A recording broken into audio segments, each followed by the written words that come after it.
more resources, visit rym.org. One, two, 3.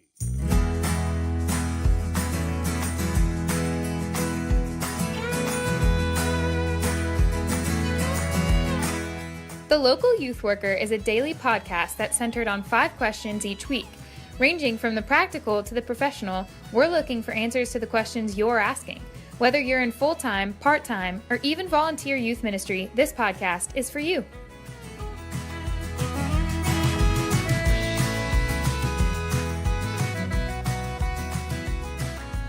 Hey everybody, we are back. I'm talking to Augusta Fair. We've talked about confrontation, when to confront somebody. We've talked about suffering a little bit as well. Today, Augusta, talking about, we know that teens are typically using technology. They're typically on smartphones for the most part.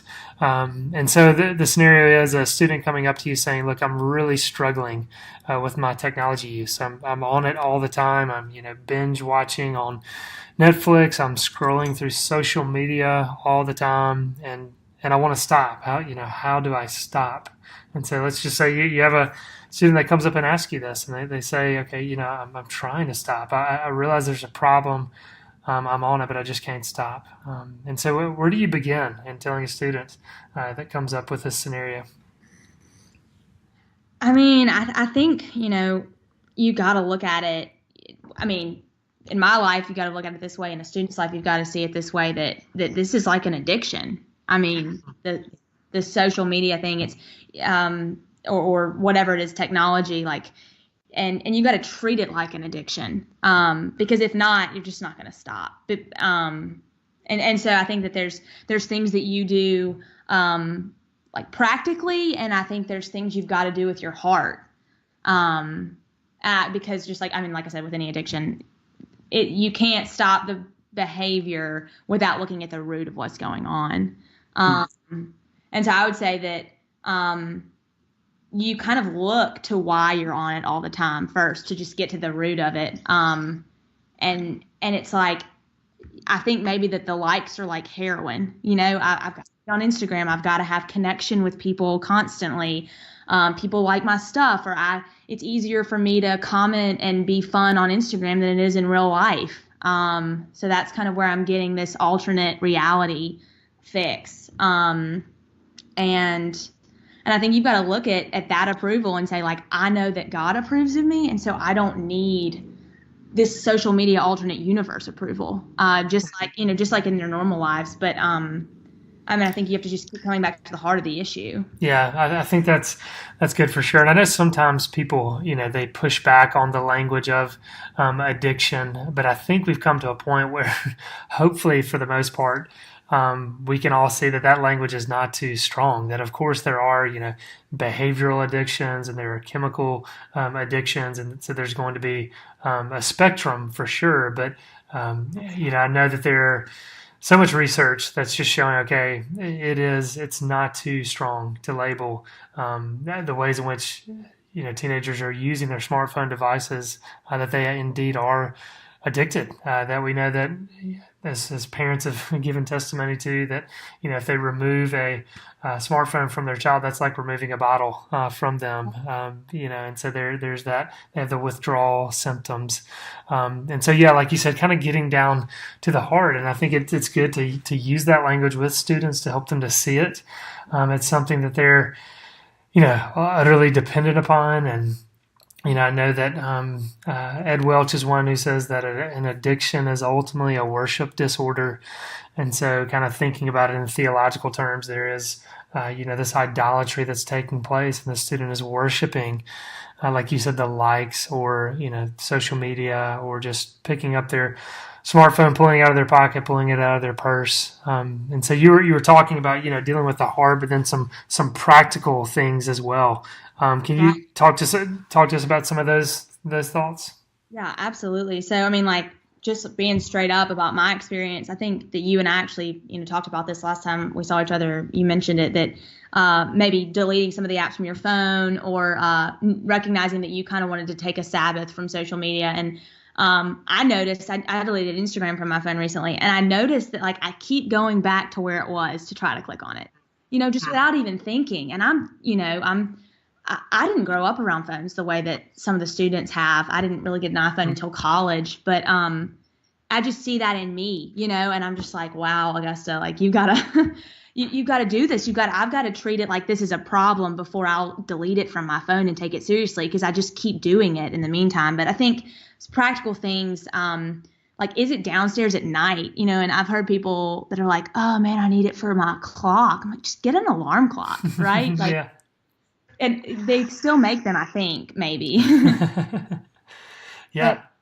But getting it, like, don't sleep with it, with you in bed or beside your bed. It doesn't need to be the first thing you check in the morning. And it's got an addictive quality to where if it's laying beside your bed, it's the first thing you're looking at in the morning, checking your email, scrolling Instagram, whatever it is before you get out of bed. And I think that can be really not a good thing. And so I think that's a thing, maybe getting a box at your home to, like, physically say, like, I'm going to take a break. I think adults need that, but I definitely think students need that. And maybe it's accountability from parents or accountability from friends. Like I said, mentioned deleting apps to take a break from them and just watch what your time does. Watch how your life changes. Watch how your identity all of a sudden isn't being crushed every time you see friends hanging out without you at the beach. I don't know. I think that's huge. And not having an app to click on and mindlessly scroll when you're lonely or bored or thinking you're in an awkward situation.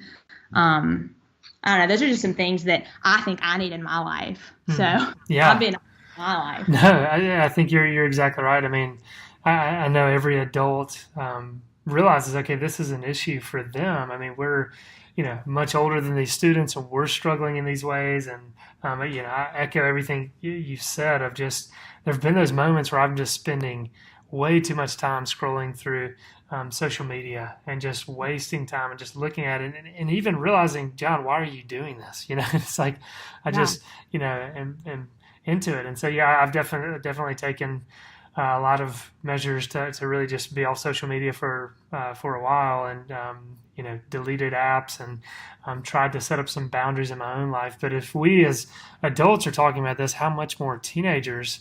We've got to encourage these teens. I mean, this is definitely something where parents need to help. I mean, this is something where youth workers are limited in that they aren't, the parents and aren't living with these students. And so I just think a must, like you said, is, keeping it out of the bedroom for sure. And I know that sounds very extreme to some and just sounds so countercultural and crazy. But I think for sure, I mean, we know sleep is very important. There are so many studies showing and how technology is eating into teenagers' sleep. And so keeping it out of the bedroom for sure, getting the alarm clock, I think that's a great idea.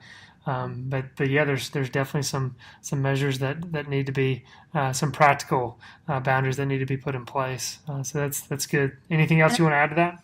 I think just, something that I think we're not, the local youth parent podcast, but I think as youth workers, often we get this opportunity to speak to parents. And I think that some parents are just lost with the technology thing. I think that they've lost the battle early. They have no idea what it was because they didn't grow up with it.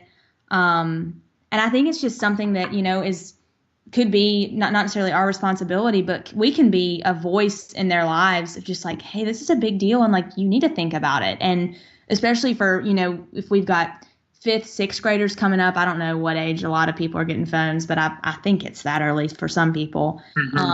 Just kind of starting the conversation at our churches and in our youth groups about this issue, because I think without a conversation, there's no change. And I think we've got to first admit, we've admitted that this is a problem and we're powerless over it. We've got to start talking about it, or else it's not going to get better. Yeah, and I think you're right too. Just to encourage youth workers to speak up on this issue, because it is. I mean, it's still fairly new, and as we said, this technology is still really new, and so it did catch a lot of parents off guard. But I know that there are a lot of parents who are really looking to the youth workers for help, because they see it as a partnership. That we're coming alongside each other to raise these students. And so to encourage those youth workers who might be a little timid, to offer articles, put Right. them in the hands of parents of, hey, here's something to think about, or hey, here are some steps that some people have tried that have been helpful. And I think you're right that the youth workers can be very helpful in this area for sure. Well, once again, Augusta, thanks a lot. Thanks, John.